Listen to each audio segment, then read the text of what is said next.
आमिर साहब, सबसे पहले तो सबूत और कहा जा रहा था 16 अरब की मनी लॉन्ड्रिंग का सबूत है, ठोस सबूत मौजूद हैं और दस्तावेजी शक्ल में है, तहरीरी शक्ल में है, मगर सबूत तो आज को पेश नहीं हुआ। बरी हो गए वज़ीर आज़म शहबाज शरीफ साहब और हमजा शहबाज।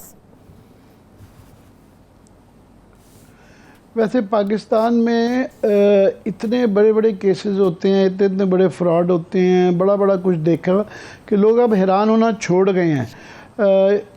मगर फिर भी एक नया लेवल आता है जहां वो ऐसा काम कर देते हैं कि आप मज़ीद हैरान हो जाते हैं। इस तरह का आपको बॉलीवुड की या हॉलीवुड की फिल्मों में सीन मिलता है कि आप इस तरह के मुकदमे में, एक हमें बताया गया था कि जनाब FIA ने एक केस पकड़ लिया है और वो उसके अंदर 14 अरब और कुछ लोग 25 अरब तक का भी कह रहे थे कि मनी लॉन्ड्रिंग पकड़ी गई है। TT के ज़रिए ये पैसे यहाँ से भिजवाए जाते थे जो कि शहबाज शरीफ के ख़ानदान के नाम से भिजवाए जाते थे, उनके चपड़ासियों के, उनके क्लर्कों के नाम से जाते थे और फिर वो वापस आ जाते थे।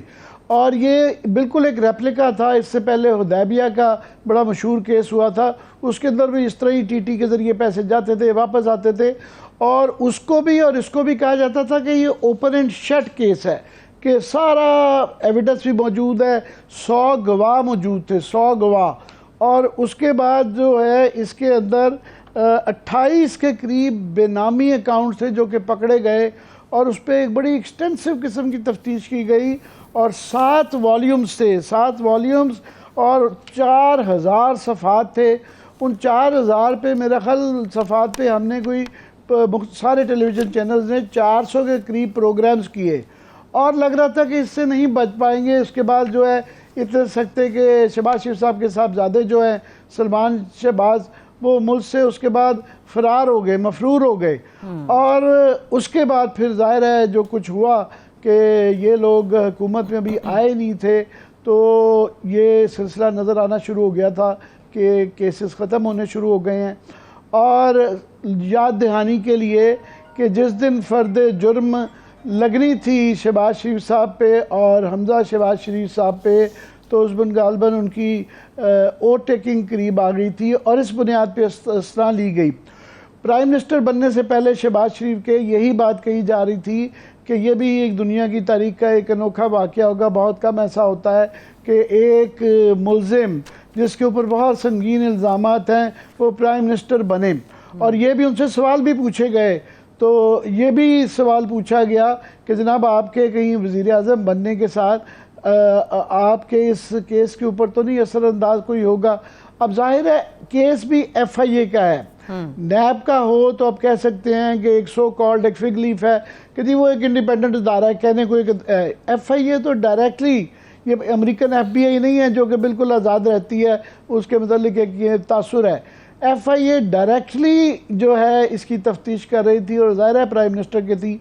फिर इसकी उसके बाद जो ही प्राइम मिनिस्टर बने शहबाज शरीफ साहब, तो नज़र आना शुरू हो गया था कि कायक बदलने शुरू हो गए हैं। डॉक्टर रिजवान साहब बड़े मशकूक हालत में जो कि तफ्तीशकार थे वो मुर्दा पाए गए, फौत हो गए। उसके बाद एक और जो इसके तफ्तीशकार से वो भी फौत हो गए।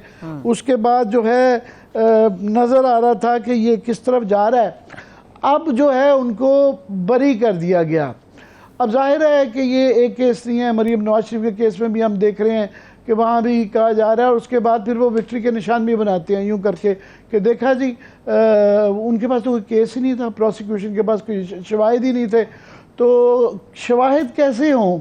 यहाँ पे जुरी भी अपनी है, जज के मतलब तो नहीं हम कह सकते। ऑफ कोर्स नज़र आ रहा है कि प्रोसिक्यूशन भी उनकी अपनी है, डिफेंस भी उनकी अपनी है, FIA भी उनकी अपनी है, मुल्ज़िम भी अपने हैं, प्राइम मिनिस्टर भी अपनी है, सारा कुछ अपना है। और उसके बावजूद जज साहब ने ये कहा कि शवाहिद ना होने की बुनियाद पे उनको बरी कर दिया गया। ये 7 वॉल्यूम ठीक है। अब प्रोसिक्यूशन जो कह रही है कि जनाब शवाहिद नहीं है, तो जज साहब को ये पूछना चाहिए था कि एकदम से यही प्रोसिक्यूशन पहले ये जो 7 वॉल्यूम की तफ्तीश, यानी छोटी मोटी 7 वॉल्यूम 4000 सफ़ात, वो अदालत के सामने वो एविडेंस मौजूद था। उसके अलावा ये गवाह मौजूद थे, जिन्होंने भेजे पैसे वो भी मौजूद थे, जिन्होंने रिसीव किए वो भी मौजूद थे, काउंट नंबर, ट्रांजैक्शन नंबर, सारा कुछ मौजूद था।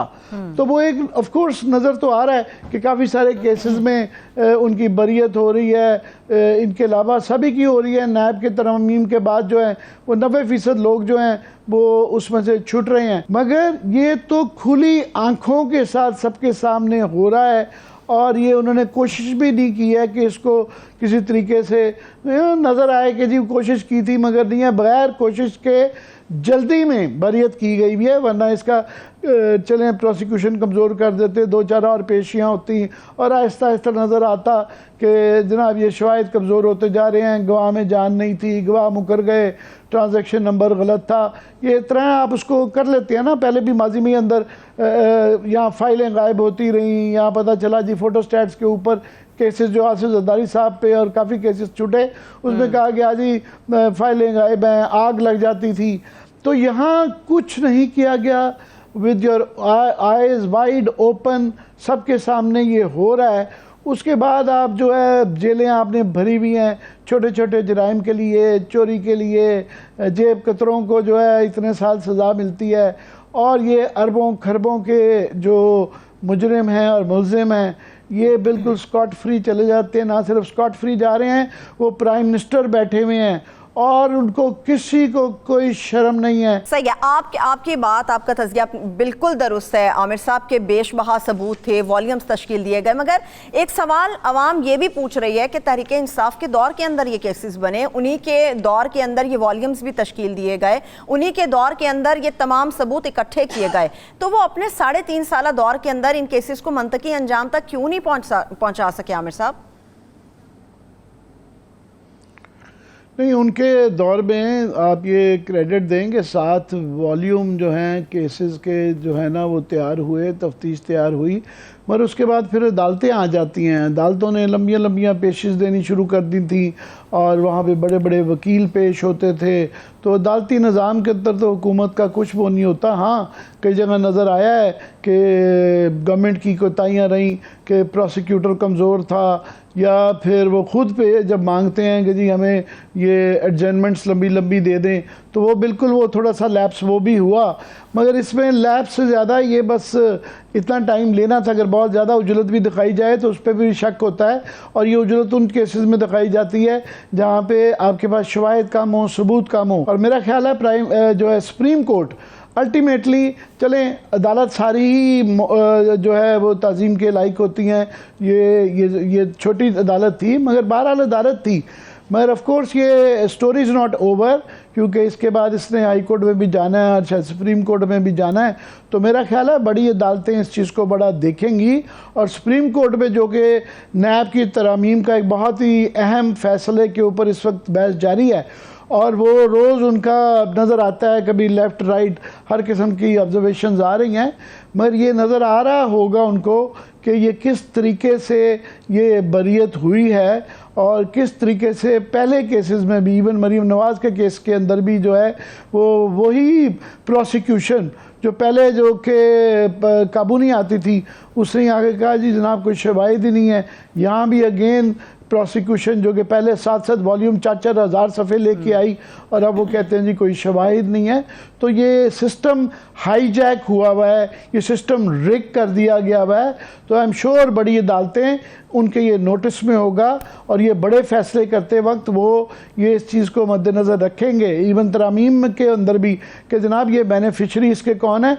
और लास्टली ये बड़ा लोग बहस करते थे कि जनाब ये देखें इनको जानते बूझते नज़र आ रहा था कि जो इमरान खान की महंगाई की वजह से और काफ़ी और मामलात की वजह से, गवर्नेंस के मामलात की वजह से उनकी पॉपुलैरिटी नीचे जा रही थी कि उस वक्त अगर ये ना हुकूमत लेते तो शायद उनका वो इलेक्शन में जेन्युइनली फारिग हो जाते। और लोग ये सवाल कर रहे थे कि जनाब इनको क्या ज़रूरत थी इतने बुरे हालात में हुकूमत लेने की। तो ये समझ आती है आपकी, ये असली मसला ये था कि इन्होंने कहा कि अगर हम आज़ाद हुए और अगर हमारी जायदादें चली गई, कैद हो गई और हमें सज़ाएं हो गई तो फिर तो वापस आ ही नहीं सकते। सो अभी पहले इनसे बचना बड़ा ज़रूरी था और वो बच रहे हैं। आपने देखे 6 माह के अंदर। मगर आप ये देखें पाकिस्तान के अदालती निज़ाम का सिस्टम देखें कि 6 माह के अंदर हज़ारों केस थे नैब के, FIA के, आम अदालतों में लगे हुए, वो हज़ारों केस सब फारिग हो गए हैं। अब ये NRO भी छोटा लफ्ज़ है, ये NRO पता नहीं ये क्या, इसके लिए PRO DPRO पता नहीं क्या कुछ निकालना पड़ेगा। ये नॉर्मल जो है ना वो रिकॉन्सिलिएशन ऑर्डर नहीं है, ये मेगा रिकॉन्सिलिएशन ऑर्डर है। इसको आप NRO की बजाय MRO कहें।